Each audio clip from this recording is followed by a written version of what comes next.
হ্যাঁ এভরিওয়ান, চলে আসলাম আজকে আমি এবার নতুন একটা রেসিপি নিয়ে। থোড়ের বড়া। সিম্পল দেখে তোমরা বুঝেই গেছো কী রেসিপি নিয়ে এসেছি। তো কার কার পছন্দ এই রেসিপি আমাকে অবশ্যই কমেন্টে জানাবে। তো চলো আমি দেখিয়ে দিই আমি প্রথমে কী করেছি।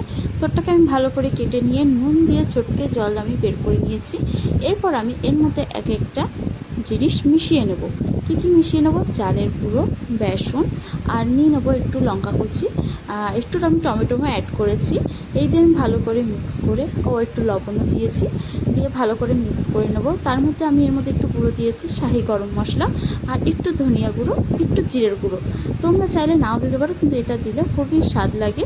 তো দিয়ে আমি জল দিয়ে ভালো করে মেখে নিয়ে, এটা আমি একদমই নিরামিষভাবে করেছি। আর তোমরা চাইলে এর মধ্যে একটু পেঁয়াজও অ্যাড করতে পারো যদি তোমরা আমিষ খেতে চাও।